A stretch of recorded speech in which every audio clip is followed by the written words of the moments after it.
Hello everyone, welcome to Rasayan Academy once again guys, and yes, this is another video in which we are talking about all the important questions that I have taken from GATE paper. I have taken 5 questions from your GATE paper that are exactly taken from once again the Claydon chemistry. So I can't emphasize enough that this is a very important book, and guys, it is even more important when you are getting direct questions in your examination like CSIR net and your GATE exam. So we are going to talk about 5 more questions over here. I have already recorded another video like this, you can check that out as well. Okay, so let's see the first question. So the first question is from GATE 2002 paper, and yes, look at this. The major product formed in the reaction of oxime given below with sulfuric acid is. Now you know that this is looking like the Beckmann rearrangement, right? Because you have the oxime, and the oxime is going to be attacked, it is going to attack the proton, and yes, further looks like further there is going to be double bond NOH, OH2 positive. This is going to become a good leaving group, and now it has to leave. So what happens is the group which is trans to the leaving group migrates. So okay, you suppose that this is going to migrate and you are going to get a amide like that. But no, what happens in this case is not an amide. You are not getting an amide like this, or basically the bond is not going to migrate in such a manner. This is your double bond, this is not going to happen. Why? Because it is not your simple Beckmann rearrangement, it is Beckmann fragmentation. It is Beckmann fragmentation, and what can we say about it is that your answer will go through this mechanism which is exactly given in chapter number 36, which is again a very important chapter, that is your participation, rearrangement and fragmentation. Now guys, the motive of this video is not only to give you the answers of some question from Claydon, but also to emphasize that what are your important chapters from Claydon as well, right? So there are certain chapters which classify under the reaction mechanism. There are some chapters which classify under stereochemistry, spectroscopy and so on. If you see the contents of your book, you will know very nicely. So this chapter, that is participation, fragmentation, rearrangement, it is something very important, because once you have studied all the reaction mechanism, this is going to help you in solving all the important questions. But before this, you must be able to know all the reaction mechanism. You must have done those basic chapters actually, right? So this is another very important chapter. So throughout this video we have 2-3 important chapters from the Claydon from where I've taken these questions. I'll inform you all. So the first question, the answer goes like this, that this is your camphor molecule from where you are starting to form the oxime. But okay, in the question you are directly given the oxime. Okay, so in the question you are directly given the oxime. The only difference is that the carbon with the methyl is written on the back side. Okay, so there's just a little bit of change in the molecule, right? Okay, so let's say this is your camphor. This is how you are going to write it. Okay, trans oxime is formed, very good. Now from the oxime you have acyl chloride, that is going to be acetyl chloride or acyl chloride, you can call it. And here you don't have the sulfuric acid, here you just have the acyl chloride, where it is going to attack the carbonyl and it's going to give you a good leaving group. So nonetheless, it could be acyl chloride, it could be acid, it is going to give you a good leaving group like this, OCOCH3 acetate group or the OH2, irrespective of whatever Lewis acid or good leaving group it is becoming, right? So yes, this is going to become a good leaving group, it is going to leave. But the reaction is not rearrangement, it is fragmentation. Yes, so it is fragmentation. So how are you going to do it? The very nice thing also that here the numbering is also given to all these carbons, isn't it? Yes. So we start from here, carbon number 1, 2, 3, 4, 5, 6, 7 and 8. So the number is given to all of these carbons. Now what you see is the more substituted carbon which is further having a methyl group, this is going to migrate, or actually I would say the bond opens up. Why does the bond open up? Because now you have the possibility of a very stable carbocation formation. So when does the Beckmann fragmentation happen? When your leaving group is a very good leaving group, or let's say is a bulky leaving group, and when you have the remainder of the portion is a carbocation when you have a stable carbocation. So in both of these scenarios you get the Beckmann fragmentation, right? So here this is what you get, positive charge over here now, and this is your cyanide. If you want to write, if you want to visualize this molecule, that okay, there is no more bridging carbon now, it is just going to form a 5-membered ring like this, you can draw the 5-membered ring in the planar format. Just follow the carbon numbering properly. So on your carbon number 5, this carbon, you still have the carbocation, and since a carbocation is formed which is stable, you're always going to form the SAIDS-F product, because I keep on telling you that whenever you do the elimination through a carbocation formation, that is going to give you the more substituted SAIDS-F product. Okay? But when you do the elimination either in the presence of base, alright, either in the presence of base or specifically by E2 elimination, then you have a chance of sometimes getting the Hofmann product when your bulky leaving group is there or the base is bulky and so on, right? So here you simply have the SAIDS-F product, not the Hofmann product. So this proton will not be taken away. This is your SAIDS-F product, and the answer is absolutely option number D. Yes. So alright, let me once check again. Yes, it is your CH2CN and there is no further methyl. So yes, B is wrong and D is your correct answer. So this is Beckmann fragmentation from chapter number 36 of Claydon. Chalo, we move onwards to another good question. GATE 2003 question it is, and let's see. The products formed in the following reaction are. Now in this reaction, what do you see? You see that there is alpha beta unsaturated ketone and there is another alkene system. And here you have the sulfoxonium ylide. This is your sulfoxonium ylide, and if you have seen the name reaction playlist, you will know that this is your Korey-Chukovsky reaction, right? So you will know that what the sulfoxonium ylide is going to do. It is going to carry out the cyclopropanation through the CH2 minus, not epoxidation. So these epoxidation options are all wrong. Yes, there's one option with epoxidation. The other one behaves as if it was Wittig reaction. This looks like the product of Wittig reaction or your Tebbe's reagent, but no, absolutely wrong. Sulfonium or sulfoxonium ylide does not do that, right? Now what happens? What is wrong with option number D? It is wrong because the sulfoxonium ylide attacks in a mechanism which is like enolate mechanism. See, it is going to attack on this carbonyl because this alkene is polarized alkene. This is your unreactive alkene and this is your reactive alkene, right? So this is how you mention it. It is going to attack the CH2 minus which is connected over here. It is going to attack on the fourth carbon, or let's say we say it is the conjugate addition like this. It is going to give you an enolate type intermediate, hence it gives cyclopropanation on C, not the direct addition to a double bond. So let's see the mechanism. Chapter number 27. Now this chapter is related with sulfur, silicon and phosphorus chemistry and their importance in the organic chemistry. Extremely important chapter this is, because yes, we get a lot of questions from sulfur, silicon and phosphorus. We must know their properties, right? Chalo. So sulfoxonium ylides react with unsaturated carbonyl compounds, that is your enone system, that is right over here, in the same way as the stabilized ylides that you have met already.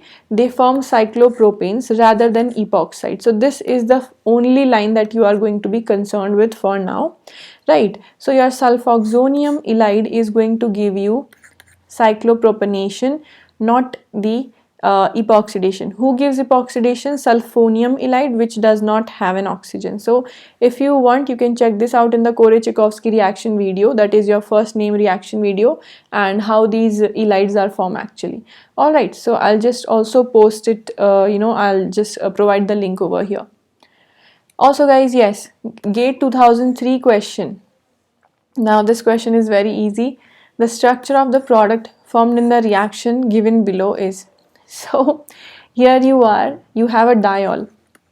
Now guys, it's not like that I'm taking very old questions which are getting asked from the Claydon book. Very recent questions have also been there, but it's just like I have just started and I'm starting from these uh, old papers first. Okay, and whenever I get time, I will post more such videos. So structure of product formed in the reaction given below is, now this is your diol in the presence of acid. What do you expect? You expect pinacolon rearrangement. You expect pinacolon rearrangement. Yes. So what will be the product of that you can definitely find out. My job is to tell you that once again it is from Claydon, और ये कौन सा chapter है? Once again chapter 36, that your participation and fragmentation. Because pinacolon rearrangement is also kind of push-pull fragmentation. ये देखो, you can view the pinacol as a rearrangement with a push and a pull. Alright, so why is this so? You have to read it out, and you also have to see that why is this the product. Very simple. If you start from here and let's say one of the OH is protonated and it is going to form the good leaving group, the other OH is going to push away the electron density like this. One of the carbon-carbon bond migrates. One of the carbon-carbon bond migrates to the other oxygen. There is a ring expansion. Now you get the carbonyl as well as the proton is lost. So ये आ गया हमारा carbonyl, and this is your spiro compound that you get, right? You get a spiro compound over here. Alright guys, so your answer has to be option number C, because you have a double bonded carbonyl on the 6-member ring, not on the 5-member ring. So here you are, the carbonyl is on the 5-member ring. This is absolutely wrong. C is your correct answer. Moving onwards, ये देखो, another very important question from GATE 2005 paper. So you must have seen these kind of question, that is, previously there were linked questions answer, matlab ki there were two questions related to a same paragraph, or let's say same reaction. So now here you have first part of this question, the major product P of the following reaction is. Now there is your molecule given to you. It looks like it is your alpha beta unsaturated ketone. You have a carboxylic acid, then you have a good leaving group. What means, what is meant by the wiggly line that you see, that the conformation is not determined. This ethoxy could be a trans, it could also be cis to the ester. So it is not determined and it is not even necessary, right? And here you have the amino alcohol. Yes, you have the amino alcohol over here. What are you going to do with this molecule? Definitely you will synthesize something. So what is the product of this reaction? For now, let me tell you, the answer is option number D. Okay, you can try it out by yourself as well. The continuation of this question is asking you, the major product Q obtained on reaction of P, that is your previous molecule, that is which came out in option number D, with sodium hydride in DMF. So what is the sodium hydride going to do? Looks like it is a base. Base is going to take away a proton. So what is that going to do? Now let's see the whole question which was given. I forgot the chapter number, but this is your conjugate addition and nucleophilic aromatic substitution. This is the name of your chapter. Conjugate addition to the alkenes या तो enones and nucleophilic aromatic substitution. Now this categorizes into reaction mechanism part. This, when you see the CSIR net or GATE syllabus, you will see that this is going to come under the category of reaction mechanism. Okay, now the amino alcohol. So what is the overall reaction? It is the preparation, it is the synthesis of your antibiotic ofloxacin. Right, now this is your antibiotic. You might have heard this. I think it's there in most of your houses also. Right, so it is an antibiotic, and let's see how it is synthesized. So in the question only 2 steps of the synthesis are asked, not the complete one. So let's see. First of all guys, you have the amino alcohol. So you have the amino alcohol over here. What is the amino alcohol doing? It is doing conjugate addition. ये देखो. Now not conjugate addition, conjugate substitution. How conjugate substitution? There it is. The amine group. Why amine group attacks? Because nitrogen is a better nucleophile than oxygen. This is what we have to remember. Nitrogen is a better nucleophile than oxygen when both of them are neutral. Okay. So amine is going to attack on this carbon. Conjugate addition जैसा step है, the enolate is going to form up like this. But further, the enolate does not form the alcohol or the carbonyl. It is going to give back the enone system. Why? Because you have a leaving group. The ethoxy is going to work as the leaving group. So you once again have the enone system. You once again have the enone system, and this is conjugate substitution that you have got. Very nice, guys. Now what else do you see? This is the product. Not, I would not say the product, it is just one step. Okay, now what happens is, very close to this nitrogen is this carbon, which has a good leaving group, and I hope that you have understood or you have studied the SNAR mechanism, that is your substitution nucleophilic aromatic. You know that on your benzene, if I have a halogen, on the benzene, if I have a halogen, the fastest rate of reaction will be for fluorine, then there will be chlorine, bromine and iodine. Why is that so? Because it is only there, the step, this one, it is only there, the series is only there for the SNAR mechanism, not for the benzene mechanism, not for normal nucleophilic substitution, only for aromatic nucleophilic substitution.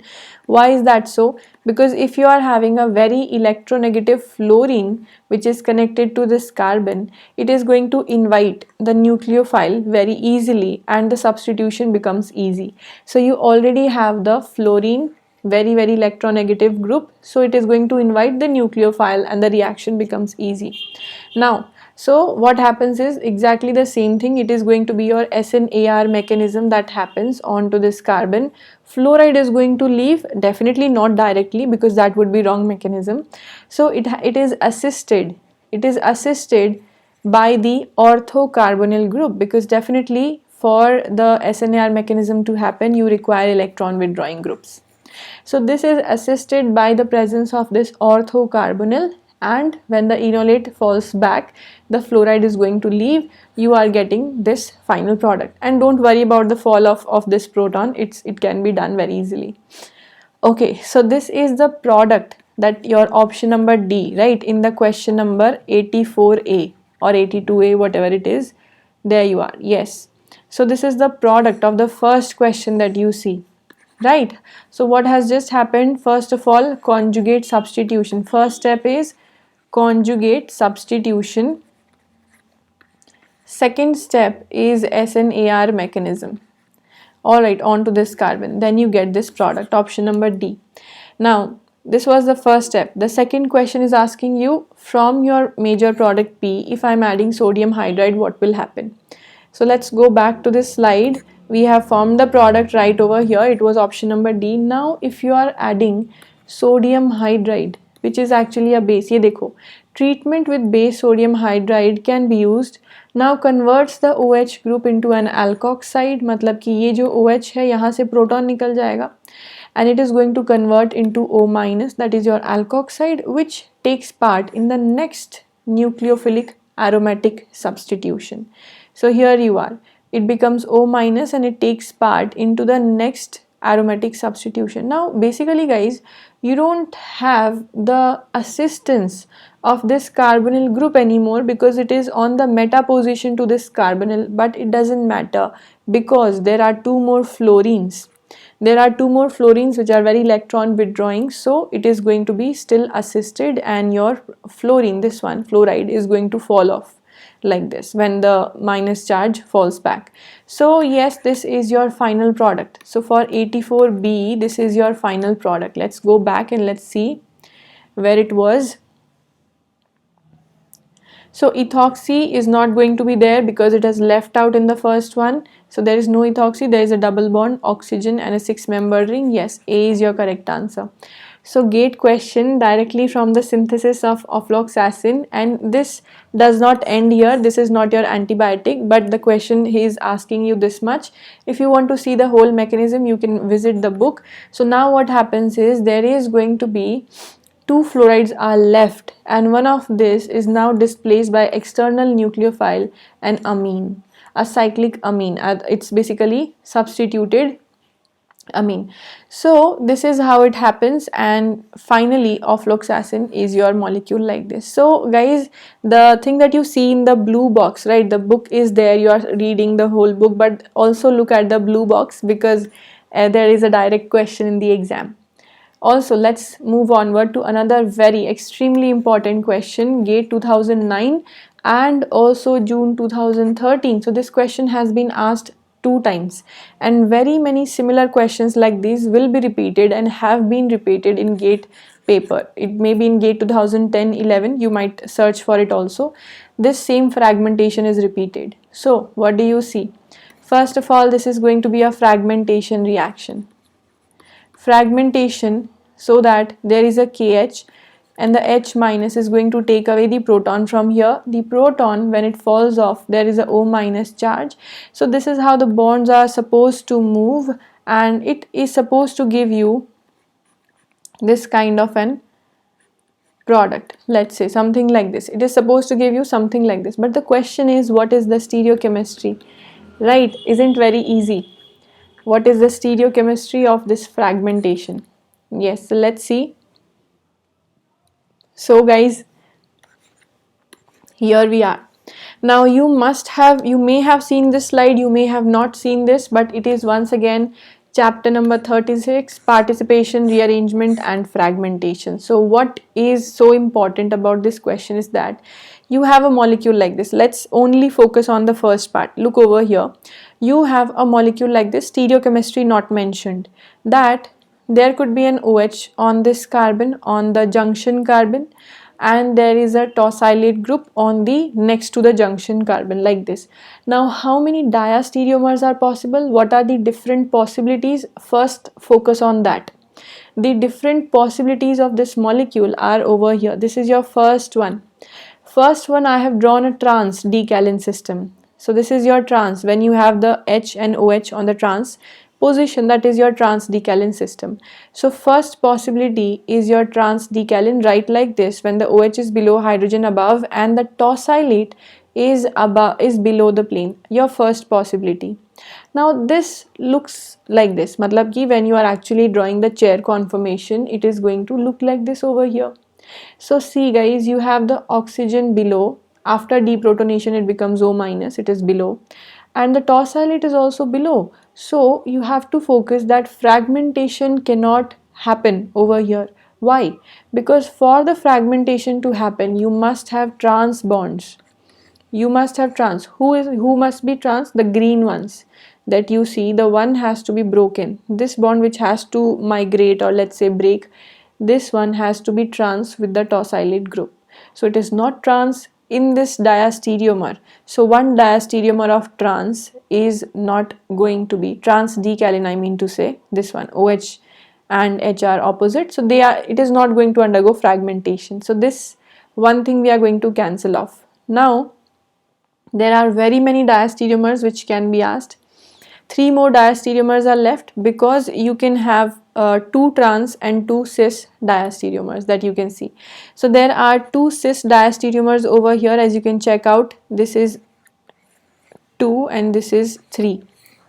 Both of these are cis diastereomers. Why? Because the H and the OH are like this, they are on the same side in both of these molecules. Only the stereochemistry of the tosylate is changing. So look at the second one right over here. So this is your cis decalin, oxygen is below and the other hydrogen is also pointing below the plane, right? But here what happens is the green bond, which is the green bond, this one. So this bond and the OTS, somehow they can manage to become anti-periplanar to each other. And now if the bond breaks, now if you want to break the bonds in this manner, your alkene can form, your fragmentation can happen. So this gives you trans alkene over here. The bonds are very nicely given. Just try out the mechanism by your own. The second, or let's say the third diastereomer of the cis only. Why? Because the oxygen is above and the junction hydrogen is also above. I'm not writing the hydrogen, but see that this is the junction, this is junction. So these are also above the plane. It is a cis diastereomer once again. Once again, your tosylate is above. These two are different, they are not the same. Right, now if you once again do the fragmentation, the bond is going to migrate like this, and here this time you get a cis alkene over here, right? So be careful, and if you want you can practice this as many times as possible because it makes a very good question. Yes, so two of our cis diastereomers are done. One trans diastereomer is done, which is not going to give fragmentation. The other very popular, this one is a very popular diastereomer. ये देखो O minus. You know, when this diastereomer is given, actually it is like this. The tosyl it is going to migrate and it is giving you once again a trans alkene. So isn't this the molecule which has been asked? ये देखो, GATE 2019, your O minus. Alright, so your O minus, or let's say the OH is below, H is above, and the OTS is above. Right. So I have the question ask you 2019 GATE and 2013 June CSI and NET. It is asking you this particular diastereomer which is going to give you a trans bond like this, not the cis one. I hope that you are clear with this concept. Only one question has been asked, right? The others could also be asked and may have been already asked, as I have told you. You can search it. So this is your trans diastereomer giving you trans. One trans diastereomer does not give the product. The other cis diastereomer, there are two cis diastereomers, one of them gives trans and the other one gives cis. So you have to be very careful while drawing and enjoy drawing the decalin system. It's a very awesome question once again from the chapter number 36. Alright guys, so this is it. I have solved very important 5 questions for all of you from the previous GATE and CSI NET papers. I hope that this is going to help you in your GATE 2021 preparation. The exam is coming soon. Check out this chapter, question practice from the solution manual of Claydon, from these chapters only. And yes, if you want, you can follow me on Unacademy, where I am teaching full time for the CSI and NET preparation, as well as we are solving questions for GATE also. So both of these are going simultaneously. Also guys, like the video if you are liking the content, and please share it with your friends as well. I'll see you in another video.